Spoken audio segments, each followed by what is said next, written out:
Ndugu mpendwa mtazamaji wa Sibuka TV na msikilizaji wa Lindi FM, ninakusalimu katika jina la Yesu Kristo aliye hai. Ni siku nyingine tena, Mungu wa majeshi, Mungu anayetupenda, ametupa nafasi uweze kukuletea ujumbe wa neno la Mungu katika mchana wa leo. Anayekuletea neno la Mungu mchana wa leo katika kipindi chetu cha Kimbilia kwa Yesu ni mchungaji na mwinjilisti Jacob Martin Makorere wa kanisa la EAGT Balili Lango la Uzima katika mji wa Bunda katika mkoa wetu wa Mara nchini Tanzania. Nikukaribisha sana mpendwa msikilizaji katika kipindi hiki pendwa cha Kimbilia kwa Yesu. Na mchana wa leo tutakuwa tunasoma kutoka katika kitabu kile cha Isaya sura ya 35 na mstari wake wa 8 hadi wa 10. Kichwa cha habari cha somo letu kinasema safari ya mwanadamu. Nitazungumza juu ya safari ya mwanadamu tunapokuwa hapa duniani. Na kila safari ina njia ambayo mtu anatumia ili kufika kula na kwenda. Basi acha tuombe na kisha tuweze kuendelea na somo letu mchana wa leo. Baba Mungu Mwenyezi, tunakushukuru kwa neema na baraka ambazo umetujalia siku ya leo. Asante kwa msikilizaji na mtazamaji ambaye ametoa muda wake kusikiliza ujumbe huu. Mungu uliye mkuu, wewe ambaye umetuweka duniani unataka tukuabudu siku na mchana. Baba, tupe masikio ya ndani, tupe mioyo yenye kukuamini na kugeuka na kutubu na kutengeneza njia zetu. Bariki msikilizaji, nibariki neno lako, nibariki nami ninapokuhudumia. Katika jina la Yesu Bwana wetu. Amen. Pendwa msikilizaji na mtazamaji wa Sibuka TV, Mungu amekupendelea kuweza kupata nafasi kama hii. Wengine wako hospitalini, wengine wako magereza, wengine wamekwisha kufa, hawapo katika dunia hii. Kwa hiyo wewe ambaye Mungu amekupa nafasi na neema hii kuwepo, kati ya mambo muhimu ambayo unapaswa kuyasikiliza ni neno la Mungu pia, ambayo ni sauti ya Mungu. Tusome katika kitabu cha Isaya sura ya 35 na ule mstari wa 8 hadi wa 10. Neno la Mungu linasema, na hapo patakuwa na njia kuu, na njia nayo itaitwa njia ya utakatifu. Wasio safi hawatapita juu yake, bali itakuwa kwa ajili ya watu hao wasafirio. Wajapokuwa wajinga hawatapotea katika njia hiyo. Hapa hapatakuwa na simba wala mnyama mkali hata panda juu yake, hawataonekana hapo, bali waliokombolewa watakwenda katika njia hiyo. Na hao waliokombolewa na Bwana watarudi, watafika Sayuni wakiimba, na furaha ya milele itakuwa juu ya vichwa vyao. Nao watapata kicheko na furaha, huzuni na kuugua zitatoweka. Amen. Pendwa mtazamaji wa Sibuka TV na msikilizaji wa Lindi FM, haya maneno ni maneno mazuri yanayoweza kuburudisha mioyo yetu mchana wa leo tunapoyasikiliza. Nami kama mtumishi wa Mungu mhubiri, naposimama mbele yako kukuletea ujumbe huu, Bwana amenipaka mafuta na kuniamini na kunituma kwako mchana wa leo nikuletee ujumbe huu. Ujumbe wetu unasema safari ya mwanadamu. Nataka nikuhabarisha ya kwamba kila mwanadamu anasafiri katika dunia tunayoishi, pamoja na wewe msikilizaji unanisikiliza, na ndio maana ujumbe huu unakuja kwako. Safari ya mwanadamu akiwa hapa duniani, kadri unavyoona kuna kucha, linazama, linachomoza, linazama, unasafiri. Na kati ya eneo kubwa ambalo tutaliangalia ni njia gani unayopaswa kuisafiria, kwa sababu ni kweli unasafiri na kuna mahali unaenda. Sasa ni njia gani ambayo unapaswa kuisafiria, au Muumba wetu anatuelekeza njia gani ya kutumia kusafiri tukiwa hapa duniani? Katika kitabu cha Isaya tunaona hii sura 35 mstari wa 8, anasema patakuwa na njia kuu, nayo itaitwa njia ya utakatifu. Wasio safi hawatapita katika njia hiyo. Hii njia ni njia inayobagua, ina kanuni zake na utaratibu wake. Anasema inaitwa njia ya utakatifu, ni njia kuu ya utakatifu. Anasema wasio safi hawatapita katika njia hiyo, hata wakitaka, hata wakitamani. Lakini kama sio safi, hawataweza kupita njia hiyo.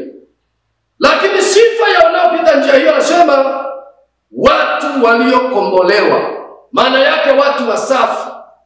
Mwanzoni amesema wasio safi hawatapita. Kwa hiyo walio safi ndio watakaopita katika njia hiyo, na waliokombolewa ndio wana sifa ya kupita njia hiyo.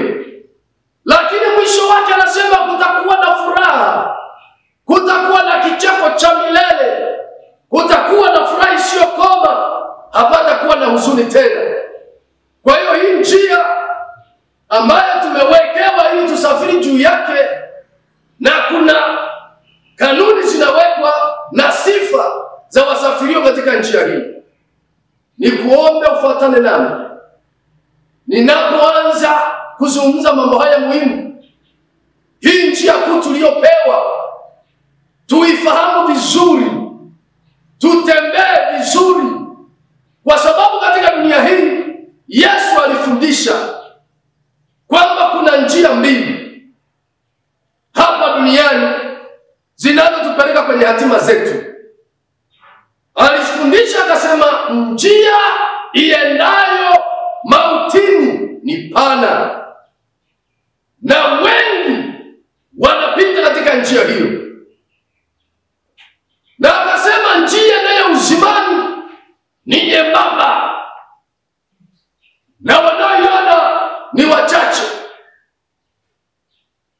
Sasa hii inatujengea msingi kwamba tunapaswa kuwa na tahadhari, tunapaswa kujikagua, tunapaswa kujichunguza na kuwa na uhakika ni njia gani ambayo kila mmoja amesimama anayotembea juu yake, kwa sababu tunauelekea mwisho wetu na hatima zetu. Kila mmoja anayeishi, aliyezaliwa na mwanamke katika dunia hii. Mpendwa mtazamaji na msikilizaji, tunasafiri. Hili ndilo nataka nikukumbushe na kuweka angalizo kwamba unatumia njia ipi katika safari yako. Katika kile kitabu cha Petro wa pili, Petro wa kwanza sura ya 2 na mstari wake wa 11 na wa 12, anasema hivi. Petro wa kwanza 2:11 hadi 12. Neno la Mungu linasema, wapenzi na wasi kama wapitaji na wasafiri, ziepukeni tamaa za mwili zipiganazo na roho. Muwe na mwenendo mzuri katika mataifa, ili wapo huwasingizia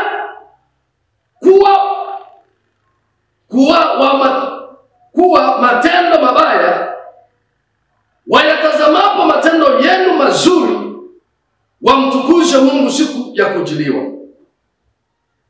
Mpendwa, maneno haya acha niyarudie tena ili yazame ndani ya moyo wako na yaweze kutafakarika ndani yako. Anasema wapenzi na wasii kama wapitaji na wasafiri. Dunia hii tunapita,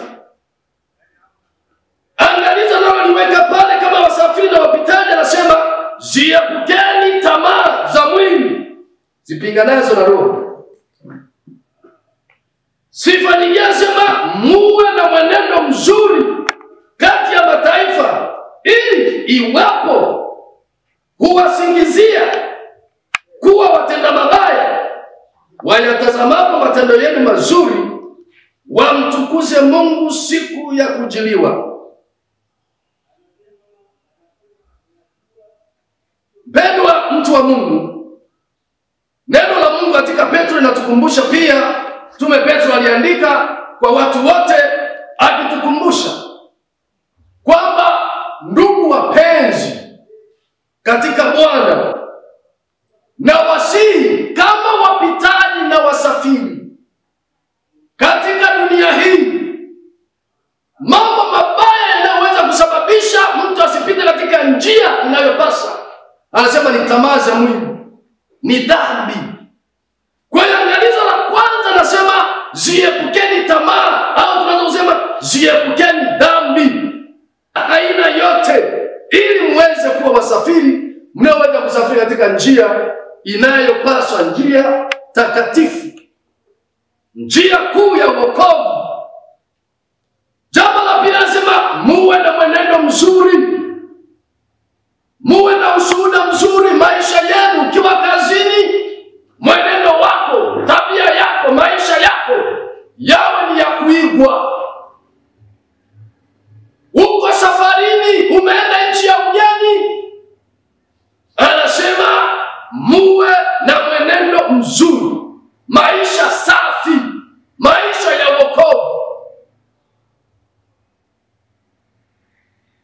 Anasema katika safari hiyo, Mungu, watu wakiona maisha, matendo mema, maisha yaliyojitenga na dhambi, maisha safi, matakatifu, anasema watakapoona matendo yenu safi, Mungu atatukuzwa.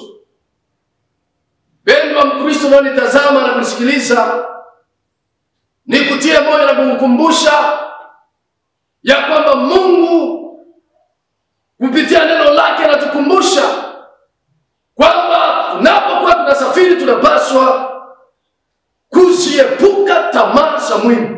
Tunaishi katika mwili, hatujatengana na mwili, lakini kuna nidhamu ya mtu anayekuwa amemwamini Yesu. Iko nguvu inayonidhamisha mwili isiwake tamaa, isiwe na sauti ya kutuongoza kutenda dhambi. Kwa sababu ziepukeni tamaa za mwili, ziepukeni dhambi na kila uovu. Muwe na mwenendo mzuri. Mtu wa Mungu, uwe na mwenendo mzuri. Maisha yako yasome kwamba wewe ni mtumishi wa Mungu. Maisha yako yasome kwamba umekombolewa. Maisha yako yasome kwamba wewe ni mtakatifu hapa duniani. Maana katika kitabu cha Zaburi ile sura ya 16 mstari wa 3, maandiko yanasema watakatifu waliopo duniani, hao ndio walio bora na hao ndio Mungu anapendezwa nao. Kuna watu wengi wanaweza kubishana kwa maneno yao na kwa namna ambavyo akili zao zimefundishwa kwamba huwezi kuwa mtakatifu duniani. Neno la Mungu limekwisha kuthibitisha kwamba watakatifu walioko duniani, watu waliomwamini Yesu, ile damu ya Yesu inapomkomboa mtu inamhamisha kutoka kwenye dhambi. Mchana wa leo, mtu wa Mungu, tunapokumbushana juu ya safari ya maisha ya wokovu, safari tukiwa hapa duniani, tunaweza kuona kwamba wanadamu tuna maisha mafupi duniani. Safari ya maisha yetu duniani ni mafupi. Mtu akiishi miaka 100 ni miaka mingi sana kwa nyakati tulizo nazo. Hiyo ni miaka mingi. Kwa hiyo kuna kufikia ukomo wa maisha ya hapa duniani, kuna kufikia kifo. Kifo kwa hapa duniani ndicho kinachotuvusha ng'ambo ya pili kwenda kwenye hatima ya maisha ya umilele. Milele ziko sehemu mbili. Kuna milele mbinguni. Kama umeishika hii njia iliyopewa sifa kwamba njia kuu, njia ya utakatifu, wasio safi hawataipita, bali waliokombolewa kwa damu ya Yesu, waliokombolewa, kuhamishwa, kutolewa kwenye tope za dhambi, hao ndio wana sifa ambao wanaitwa watakatifu. Na hiyo njia inaitwa njia kuu ya utakatifu. Wasio safi, wenye dhambi, wenye tamaa, waovu hawatapita. Mpendwa msikilizaji na mtazamaji, maneno hayo huwezi kuyabadilisha kwa usomi wako, huwezi kuyabadilisha kwa elimu yako, kwa utajiri wako, kwa namna yoyote, kwa ujuzi wowote, huwezi kuyabadilisha. Njia ya utakatifu watapita watakatifu, mbinguni wataenda watakatifu, na wenye dhambi wote, hata wangekuwa wasomi, matajiri kiasi gani, wana vyao kiasi gani, maandiko yanapozungumza, kwa sababu wanayezungumza ni Mungu ambaye wanadamu wote wako chini yake. Sasa basi, neno la Mungu linapotufikia, wakati wote tunapaswa kunyenyekea, tunapaswa kujikagua, tunapaswa kulipokea kwa kutetemeka. Katika kitabu cha Isaya 61 anasema mtu huyu ndiye nitakayemwangalia. Ile Isaya 66 ni mtu yule anayesikia neno langu akatetemeka, akanyenyekea, akalipokea kwa moyo wa ukunjufu. Anasema neno hili la Mungu aliyeziumba mbingu na nchi halibadilishwi. Nisipolitii mimi ndio nitakuwa na shida. Nisipolishika nikatenda sawa sawa, hukumu ya Mungu sitaikwepa. Na kuombea Mungu akupe ufahamu wa namna hiyo, na kuombea Mungu akupe akili yenye kutambua kwamba neno la Mungu linapokuijia wakati wowote, na mtumishi wa Mungu yote anayetumwa kwako, ni sauti ya Mungu inakujia. Unapokuwa na moyo wa kulipokea neno la Mungu kwa unyenyekevu na kujipima na kujiweka kwenye mzani kwenye hilo neno, hata mchana wa leo, msikilizaji wangu, nataka nikukumbushe kwamba jiweke kwenye mzani wa neno hili, kwamba iko njia kuu ambayo imekwisha kuandaliwa, njia ya utakatifu, njia ambao watakaopita juu yake ni walio safi, waliokombolewa, ambao watakuwa na furaha na kicheko cha milele. Kwa hiyo lazima na wewe ujiweke kwenye mzani, kuona kwamba maandiko yamesema tunasafiri. Petro anawaandikia watu wote, anasema wapenzi na wasi kama wasafiri na wapitaji katika dunia hii, ziepukeni tamaa. Kwa njia ya mbinguni ina kanuni, ina miko, ina sifa zake, kwamba ziepukeni tamaa za mwili, muwe na mwenendo mzuri, msikubali tamaa za mwili mzifuate: ulevi, uzinzi, ukahaba, wizi, tamaa mbaya, mambo ya dhambi unayajua, mambo ya uasi unayajua. Sasa basi, sisi sote tunasafiri. Maneno haya yanakuhusu 100%. Wewe mama unanisikiliza, wewe kijana unanisikiliza, kwa sababu na wewe ni msafiri. Sasa tujiweke kwenye mzani. Unasafiri kupitia njia ipi? Yesu ameshaweka standard kwamba njia ni mbili. Iko njia pana ambayo watu wengi wanaipenda, hata wewe na furushi kubwa haubani, unapita tu, lakini utadumbukia jehanamu. Kadri usivyo mcha Mungu, tambua kwamba njia uliyoishika ni njia mbaya.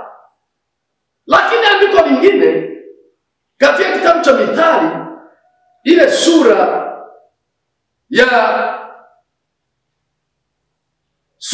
ya 14 mstari wa 12, maandiko yanasema hivi kuhusu uchaguzi wa njia. Mithali 14:12 nasema, iko njia ionekanayo kuwa sawa machoni pa mtu, lakini mwisho wake ni njia za mauti. Nitarudia, iko njia ionekanayo kuwa sawa machoni pa mtu, lakini mwisho wake ni njia za mauti. Sikiliza mtu wa Mungu, Biblia ina maneno ya hekima kiasi cha kutisha. Anasema iko njia inayoonekana machoni pa mtu ni sawa, lakini kumbe mwisho wake ni mauti. Mwisho wake ni majuto. Haya ni mambo ya kuangalia, kwa sababu kila mtu unasafiri. Na njia inayoweza kuonekana machoni pa mtu kuwa ni sawa, baadaye ikawa ni majuto na mauti, ni kama njia ipi? Ni kama njia unayochagua kuona kwamba wewe ni sawa, unamwacha mke wako, una mahawala nje, unamsaliti mke wako. Mungu ameweka ndoa kwamba ni watu wawili, lakini una mke, una mahawala wengine kule nje.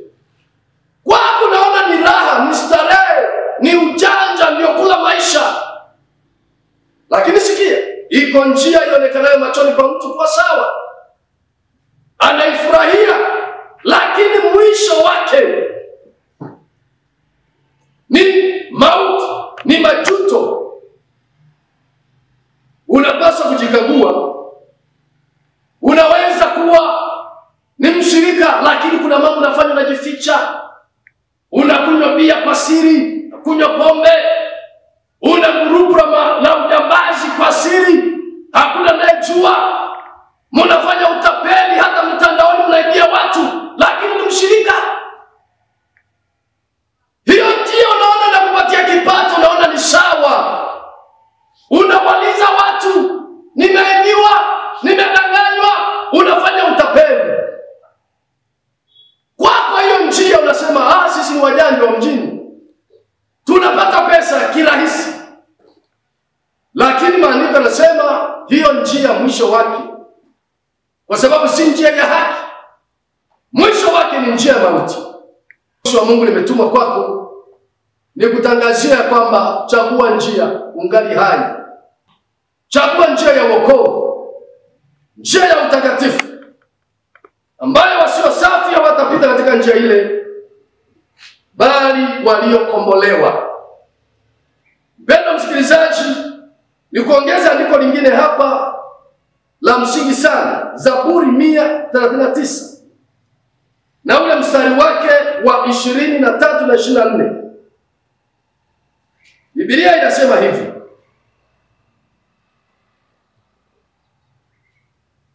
neno la Mungu linasema, Zaburi 139, okay, mstari wake wa 23 na 24. Anasema, Bwana unichunguze, ujue moyo wangu. Huyu ni mtumishi wa Mungu Daudi. Anaomba, anasema, Mungu unichunguze, unijue moyo wangu. Ajue nini? Anasema unijaribu, uyajue mawazo yangu. Anamkaribisha Mungu kuchunguza moyo wake na kujua mawazo yaliyomo ndani ya moyo wake. Mstari wa 24 anasema, uone kama iko njia iletayo majuto ndani yangu, ukaniongoza katika njia ya milele. Anasema uchunguze uone kama iko njia iletayo majuto. Daudi alifungua moyo wake mbele za Mungu. Anamtaka Mungu akague, amuonyeshe wapi pana makosa, jambo gani anafanya ambalo linamchukiza Muumba wake. Uone kama iko njia ya mauti, njia ya majuto. Njia ya majuto ni njia ya dhambi. Dhambi yoyote ina majuto. Kuna kuhukumiwa, kuna kujuta, kuna kutupwa jehanamu, ambapo ni majuto ya milele, kabla wakati huo haujafika, kabla ya hukumu ya mwisho haijafika. Mungu ameagiza injili hubiriwe, na kila atakayeamini ataokolewa, na kila atakayepuuza na kukaidi atahukumiwa. Kwa hiyo kuna njia ya majuto mwishoni. Mungu amekupa akili timamu, rafiki yangu. timamu uliopewa, hukupewa akili ya wanyama. Ni akili ambayo unapaswa kuitumia vizuri kuchagua maisha unayopaswa kuishi. Iko njia ya uzima, iko njia ya mauti. Daudi anafika mara anashituka. Anasema, "Ee Bwana, chunguza moyo wangu. Kagua uone hata mawazo yangu. Uone kama iko njia iletayo majuto, itakayosababisha majuto siku zangu za mbele." Pendwa mtazamaji wa Sifuga TV na msikilizaji wa Lindi FM, nikupe nafasi, niamshe roho yako mchana wa leo. Ujikague, ujipime, uangalie uko kwenye njia kuu ya utakatifu au uko kwenye njia pana iendayo mautini.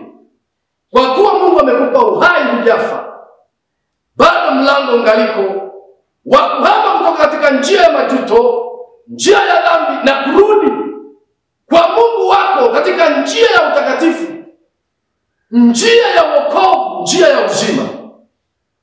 Kwa hiyo tumeona iko njia inayoonekana machoni pa mtu kuwa ni sawa, lakini mwisho wake ni mauti. Na hiyo njia maana yake ni njia ambayo mwanadamu anaweza kaishi huko, anatenda dhambi, anasali, anaingia kanisani, anatoka, anatubu, lakini anarudi, anaendelea.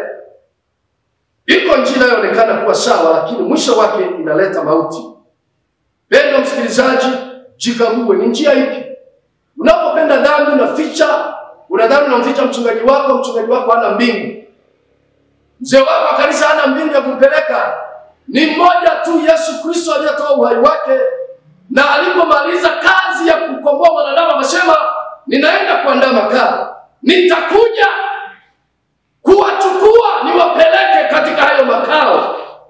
Huyo ndio unapaswa kumuogopa, na huyo ana amri ya kuhukumu watu kuingia mbinguni kwamba wameishi kwa haki, wamemwamini na kutubu dhambi zao. Na huyo ana amri ya kuhukumu watu na kuambia, "Ondokeni kwangu mliolaniwa, sikuwajua, enendeni kwenye moto wa milele." Mpendwa msikilizaji wangu, napenda nikutie moyo sana kwamba Mungu amekupenda kuwa hai hata leo. Jambo kubwa ambalo na maamuzi mazuri ambayo unaweza kuyafanya ni ya kumwamini Yesu kuwa mwokozi wa maisha yako. Katika kile kitabu cha Yohana sura ya 14 na ule mstari wake wa 6, Yesu Kristo ambaye kila inapoitwa leo tunamhubiri, yeye ametangaza rasmi kwamba yeye ndiye njia, kweli na uzima, na yeye ndiye tunayemwamini tunapata njia ya kwenda mbinguni. Sikia alivyosema na masharti yanayowekwa katika njia hii. Yohana sura 14 mstari wake wa 6. Biblia inasema, Yesu akamwambia, "Mimi ndimi njia na kweli na uzima. Mtu haji kwa Baba ila kwa njia ya mimi." Nirudie tena. Yesu akamwambia, "Mimi ndimi njia na kweli na uzima. Mtu haji kwa Baba ila kwa njia ya mimi." Mpendo wangu, maneno haya yalitamkwa na Yesu mwenyewe. Hapo nyuma tumeshasema ya kwamba Yesu ni Mungu. Yesu ndiye sura kamili ya wokovu. Yesu ndiye aliyetumwa kwa damu yake ili mwanadamu akombolewe kutoka katika manyanyaso na katika njia za mauti, katika tamaa za mwanadamu. Yesu ndiye aliyetumwa, ndiye aliyegongwa muhuri kwamba mwanadamu upotevu wote na dhambi zote, damu yake Yesu ndiye itakayeleta ukombozi. Na alipokamilisha kazi hiyo, alitangaza ya kwamba mimi ndimi njia, kweli na uzima. Mwanadamu yoyote hawezi kwenda kwa Baba mbinguni bila kupitia njia yangu. Ndugu zangu, haya ni maneno matakatifu sana ambayo tunapaswa kuyatafakari usiku na mchana, kujipima. Je, hii njia ya mbinguni, kwa sababu nataka kwenda mbinguni, je, niko juu yake? Natembea juu yake au la? Nikiuliza swali, Watanzania mnaonitazama na kunisikiliza, nikikuuliza kijana, mama, baba, mtoto unayenisikiliza, kwamba je, unapenda kwenda mbinguni au unapenda kwenda motoni? Huwa nahubiri kwenye mikutano ya nje, nauliza hilo swali. Wangapi wanapenda waende jehanamu wakateseke milele? Upati mtu. Ukiuliza wangapi wanataka kwenda mbinguni, watu wote wananyosha mikono. Lakini ukiwataka wamwamini Yesu, watubu dhambi zao na kuziacha, unaona wanarudi nyuma. Mtu akifikiria hawala yake, mapenzi wanayopeana, walivyopeana ahadi, wanavyopendana, wanavyotendana mema, asema yule siwezi kumwacha, alinijengea nyumba, alinunulia gari.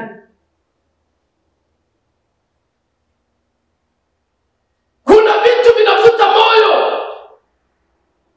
Moyo unadanganywa na vitu vya muda. Sasa mtu anasema nataka kwenda mbinguni, ndio. Na wewe hata hapo ulipokaa unanisikiliza, tafakari haya. Ni ujumbe unaokuja kwako moja kwa moja. Ni sauti ya Mungu inakutaka utoke kwenye njia ya mauti, uje kwenye njia ya uzima. Ni ujumbe unaotaka ubadilike, utubu dhambi zako na kuziacha. Maana maandiko yanasema aziungamaye dhambi zake na kuziacha atapata rehema. Bali yule anayeweza kuzificha, wakati mwingine anatubu, haziachi, anaendelea, huyo hatapata rehema, hatasamehewa, atakuwa anafanya utani na Mungu. Mungu alimleta Yesu mara moja awe sababu ya wokovu. Kwa unapotambua kwamba mimi ni mwenye dhambi na wenye dhambi sehemu yangu jehanamu, Mungu akakupa hiyo akili, utaelewa. Unapotubu unageuka, unaacha. Ndipo tunaposema mtu huyu ameokoka. Alikuwa mlevi, alikuwa ni kahaba, sasa ametubu, ameacha, sasa ni mtumishi wa Mungu. Ndugu yangu mpendwa, mchana wa leo tunapotafakari kwamba watu wengi wanapenda kwenda mbinguni, na anauliza kwenye mikutano mikubwa anapohubiri, nikiuliza kwamba wangapi wanaenda jehanamu, wanapenda waende jehanamu, hakuna hata mmoja. Lakini ukiuliza wangapi wanataka kwenda mbinguni, utaona mkutano watu wananyosha mikono, lakini wengi wao bado hawataki kuokoka. Turudi kwako wewe unayenisikiliza, ninayesema na wewe mchana wa leo.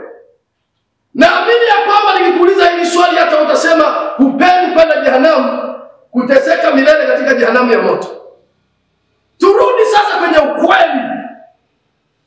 Je, njia uliosimama juu yake, saa hii ukiitwa ukafa, ukasimama hukumuni pamoja na kusali kote, je, wewe ni kati ya waliokombolewa? Kama maandiko yanavyosema ya kwamba njia hii ya utakatifu watapita wale waliokombolewa, wasio safi hawatapita juu yake. Hii ni biashara ya Mungu ambayo haipindi. Anawataka watu wamrudie, watubu dhambi zao, wageuke, wamche Mungu wa kweli. Kwa hiyo njia pana, maana yake unaweza kuona watu wanavyopenda dhambi, hawataki masharti mengi. Wanasema watu, labda dini hii ya watu waliokoka ina masharti mengi. Mtu anataka atafute mahala penye masharti nafuu. Ni mlevi, ana wake wengi, afanye chochote anachofanya, lakini awe na jina kwamba ana dini. Watu wanaogopa upagani. Yaani upagani ndio unaonekana kama ndio dhambi kubwa. Mtu kama Hatsali anaonekana ni mpagani, ni mshamba wa mwisho, basi anajiingiza, anaweka dini moyoni, anafuata masharti ya dini, lakini sio wokovu. Yesu alileta wokovu. Dini zilikuwepo kuweza kuwaokoa wanadamu. Kwa hiyo mchana wa leo na kukumbusha kama msafiri, sasa je, ni safari gani? Ni njia ipi unayoitumia kusafiri? Hiyo ndiyo jambo kubwa ambalo tunalitafakari na kuliangalia kwenye neno la Mungu. Yesu amejitangaza kwamba yeye ndiye njia, kweli na uzima. Kila mtu anayemwendea atapata uzima, atakombolewa, atasafishwa. Dunia yote, ndugu zangu, hata muone dini ni nyingi, hata dini ziwe nyingi, lakini mwokozi ni mmoja. Mabara yote mwokozi ni mmoja, ambaye ni Yesu Kristo, na njia ni moja ya wokovu ambaye ni Yesu Kristo. Hakuna watu wanaweza kuokoa wawili, ni Yesu peke yake. Je, umemwamini na kumfanya kuwa mwokozi wako binafsi? Je, umempokea mtawala moyo wako, umekutakasa? Au umekumbatia dini tu lakini hujamwamini Yesu? Unajua Yesu yu hai, mambo yake sio ya kubabaisha. Ukimwamini ana nguvu ya kupindua maisha, kubadilisha. Tamaa na dhambi zinaondolewa, dhambi zote zinasafishwa, zinatakaswa. Unakuwa kiumbe kipya, unakuwa mtumishi wa Mungu. Mtu aliyeokoka anajitambua maisha aliyoishi kabla ya kuokoka na maisha anayoishi sasa. Unapenda kwenda mbinguni, lakini ukweli kama mtumishi wa Mungu nakutangazia, njia uliyoishika sio umewaamini waganga kuliko Mungu wako. Umeiamini hirizi iliyofunga kiunoni kuliko Mungu wako. Una miungu mingine, una sanamu. Hirizi yako ni sanamu, umeifanya kuwa Mungu. Umewategemea wanadamu kuliko Mungu. Hiyo umeshika njia ambayo itakuingiza katika mateso na majuto na jehanamu. Katika dunia hapa, wakati mwingine napoongea na watu, unamuuliza, ndugu, umeokoka? Mimi nasali. Tuko njia moja. Lakini duniani hapa kuna njia nyingi. Kwa hiyo hata ukiwa hapa, nasali hapa, hata mtu hajaokoka anasema kuna njia nyingi za kwenda mbinguni. Napenda nikutangazie kama mtumishi wa Mungu mchana wa leo ya kwamba mbinguni sio kama duniani.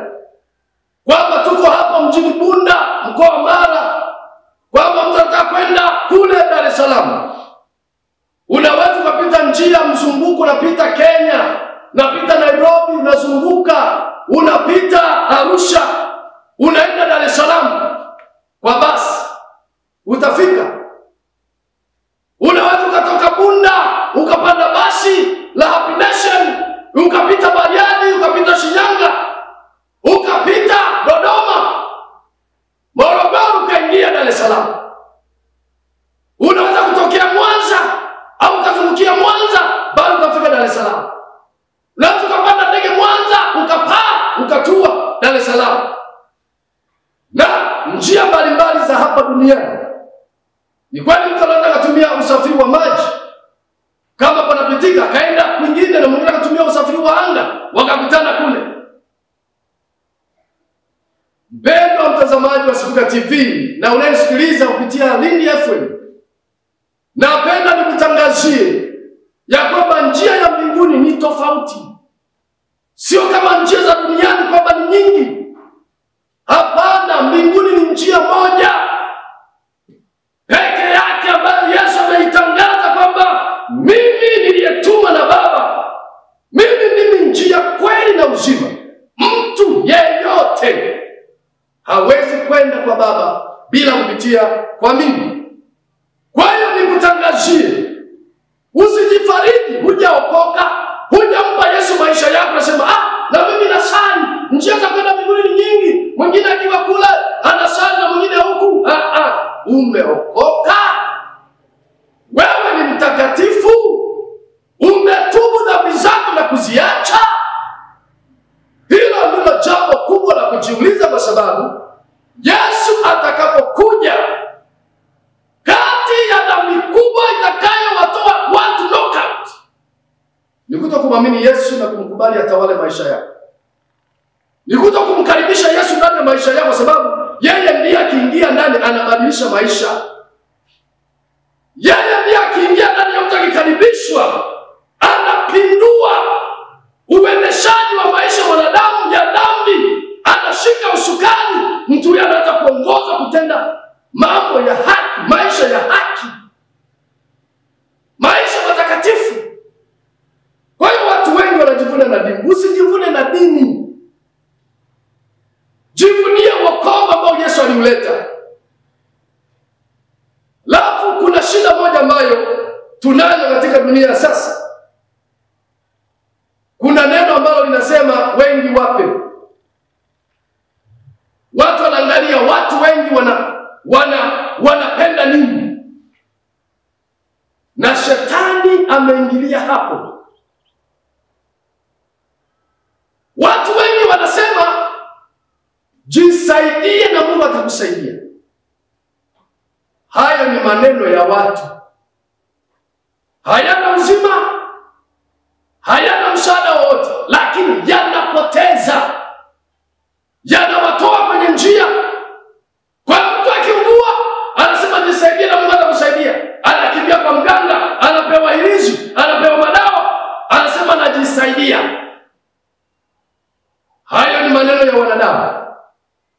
Kwa hiyo dunia sasa hivi imejaa mambo ambayo ni mabaya. Unaweza kuona ulimwengu unapokumbatia dhambi. Mambo ya kuwa na mpenzi, hujaolewa, hujaoa, yanaonekana ni mambo ya kawaida, lakini ni dhambi. Yaani binti mjini kama una mpenzi inaonekana kama mshamba fulani. Kijana una mpenzi inaonekana kama mshamba fulani. Ni maneno ya watu. Yamekuzwa.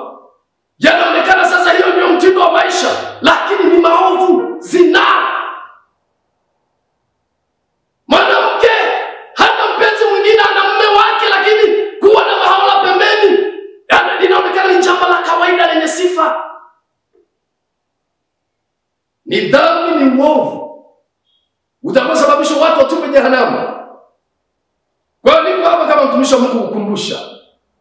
Njia uliyoishika, je, itakufikisha mbinguni? Njia unayotembea, je, ni panda iendayo mautini? Yesu anasema njooni kwangu nyote mliosumbuka na kulemewa na mizigo mizito, nami nitawapumzisha.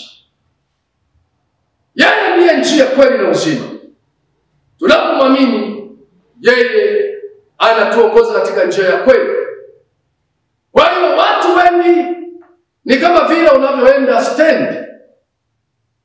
Wapiga debe ni wengi. Mabasi ni mengi. Mengine nisipanda mkononi. Hayawezi hata kufika kule yaendako. Wapiga debe ni wengi, hasa yale mabovu ndio anakuwa na wapiga debe wengi. Sasa mtu wa Mungu, dunia hii tunayoishi sasa, dini zimekuwa kama wapiga debe stendi. Zingine hazimhubiri Yesu wa kweli atakaopeleka watu mbinguni. Magari mengine yamepakwa rangi tu vizuri, lakini injini hapa na hapa nimekufa, hapa na hapa nimekufa. Ndivyo zilivyo dini za watu wengi. Ndani gari ndio limepambwa vizuri, ina skrini, lakini injini yake ilishaharibika, haiwezi kufikisha. Kufika hapo ni kufaulisha watu, kufaulisha. Nina habari njema kwako msikilizaji wangu mchana wa leo. Nikutangazia ya kwamba Yesu Kristo, yeye aliyekufa msalabani, amekuwa njia kuu, njia ya uzima, njia ya wokovu. Kila mtu anayemwamini anapata uzima, anapata ukombozi, anapata njia kuu ya kwenda mbinguni. Kwa maisha ya watu wengi yamebabaishwa, yamechanganywa na wapiga debe. Wahubiri wengine hawasemi ukweli, hawataki watu watubu, hawahubiri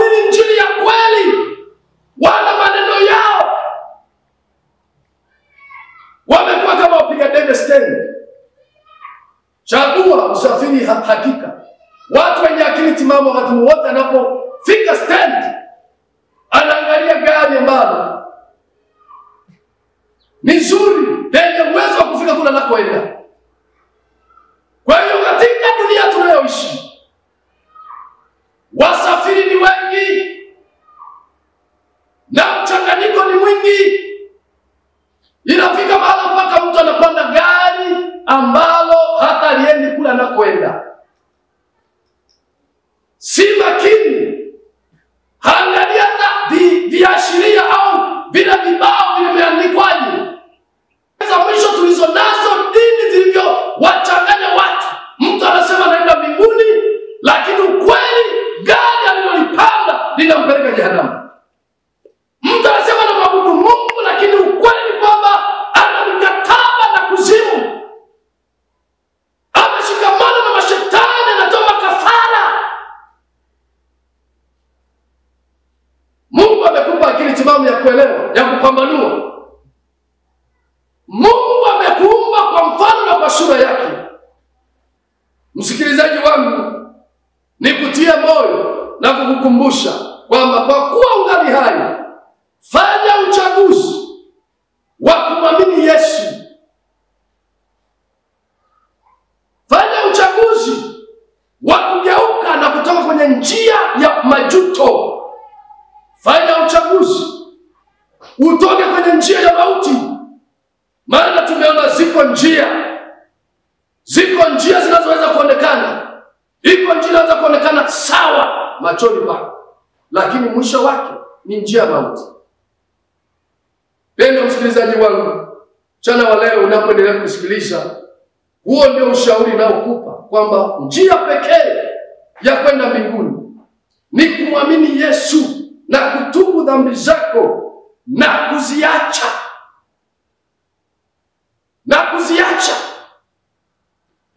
Hiyo ndio njia pekee.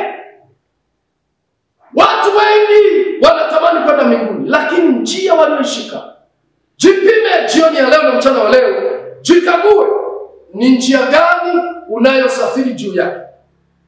Unapenda kwenda mbinguni? Je, wewe ni mtakatifu? Umemwamini Yesu? Ukimwamini Yesu anaitwa Mwokozi, atakuokoa. Sasa ukisema kwamba dini yetu hatuokoki, umeshika njia kwenda mautini, kwa sababu mbinguni Yesu hataanza kuita majina ya dini. Ndio maana sihubiri dini yangu.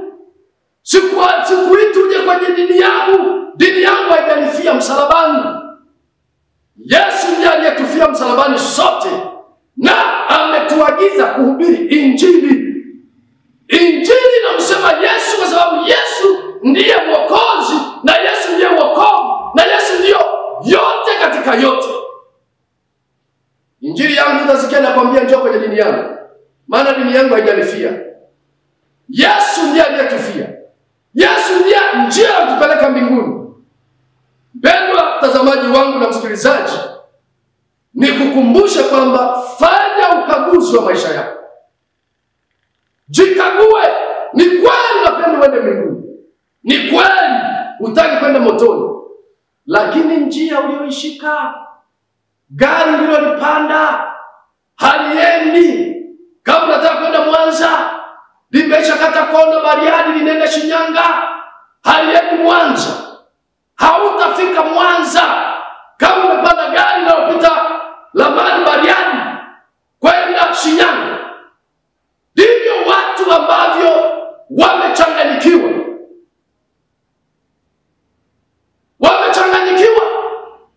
Dini zimewachanganya watu. Watu hawahubiri Yesu yule wa msalaba, Yesu anayeokoa. Badala yake kuna vitu vingine ndivyo vimetangulizwa. Watu wamepewa kama hirizi zao, kama ulinzi wao. Yesu anaweka pembeni na kuletea Yesu anayeokoa, Yesu wa msalaba aliyekufa, siku ya tatu akafufuka, akapaa mbinguni. Anasema naandaa makao, hubirini Injili, nikija wale walioniamini nitawachukua kuwapeleka kwa Baba. Ni maombi yangu ya kwamba uwe mojawapo. Yesu akirudi, parapanda itakapopigwa, iwe mojawapo ya wale watakao nyakuliwa kwenda kwenye makao ya milele. Tulipoanzia pale amesema kuna kicheko, kutakuwa na kicheko, furaha ya milele katika jiji lile la Yerusalemu. Kwa hiyo mambo muhimu ambayo nimezungumza mchana wa leo ni kwamba kila mwanadamu anasafiri, na wewe unasafiri. Ninapohitimisha mahubiri haya, lazima unaposafiri unatumia njia. Je, ni njia gani uliyoichagua? Toa mguu wako kwenye njia ya uovu, njia ya majuto. Maisha uliyochagua, unafanya uzinzi, unajificha. Unasema kanisani hawajui, kanisani hawana mbingu. Yesu ana mbingu na yeye anakujua, atakuhukumu. Maneno haya yanapokufikia, yapokee kwa moyo unyenyekevu, tubu, geuka. Lakini pia kagua mapema njia yako, tengeneza kama msafiri ili ufike salamu unakoenda. Pendo msikilizaji, napenda nikomee hapo, nikupongeze sana kwa kunisikiliza na kwa kulipokea neno hili. Liamini, maanisha kumwamini Yesu ambaye ndiye njia, kweli na uzima, ili siku moja uende mbinguni. Kama kweli moyo wako hutaki kwenda jehanamu, fanya maamuzi ya kumwamini Yesu akuokoe. Ninapoenda kuhitimisha kwa maombi, basi naomba ufunike macho yako nikuombee. Hujaokoka jioni ya leo na mchana wa leo, uchukue hatua umwamini Yesu akuokoe. Kwa sala hii naomba unifuate nyuma yangu. Sema: Bwana Yesu, mchana wa leo nimelisikia neno lako. Ninatambua Yesu wewe ndiye njia ya kweli na uzima.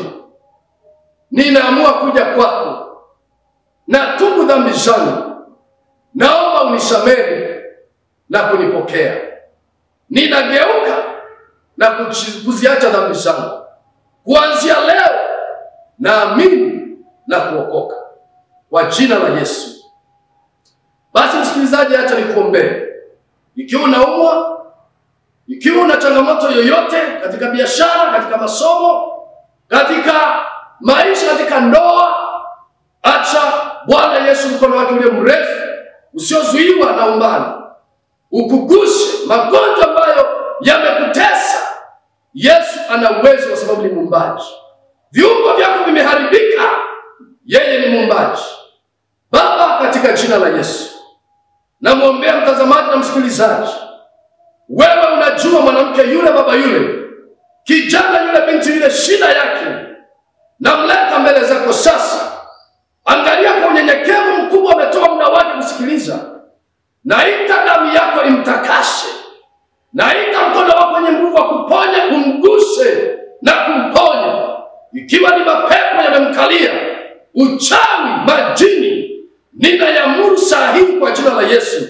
Toka pepo juu ya mwanamke yule, juu ya baba yule, binti yule, mtoto yule, na kuamuru kwa jina lipitalo majina yote la Yesu. Magonjwa ya kila aina, toka, kauka, yeyuka, achia maisha yake. Natamka uzima, natamka uponyaji juu yake. Pokea afya njema, Bwana kuponye, akupe afya njema. Bwana kulinde, Bwana kubariki, Bwana kuinue, akubariki katika jina la Yesu Kristo Bwana wetu. Amen. Pendwa msikilizaji, umebarikiwa. Na hapa tunapohitimisha kipindi chetu, ndio tutaanza kuandaa kipindi kingine. Aliyekuwa pamoja na wewe ni mchungaji Jacob Mati Makorere. Kwa wale ambao wanasikiliza redio ambayo ni Lindi FM, hawawezi kuona screen, basi namba yangu ya simu ni 0764 32 68 51. Wale ambao mnaangalia runinga, basi namba za simu ziko hapo. Na Mungu akubariki. Kwa mawasiliano, kwa maombezi, kwa ushauri, basi karibu kupitia hizo namba za simu ambazo ziko hapo kwenye screen. Mungu akubariki. Neema ya Mungu iwe juu yako. Amen.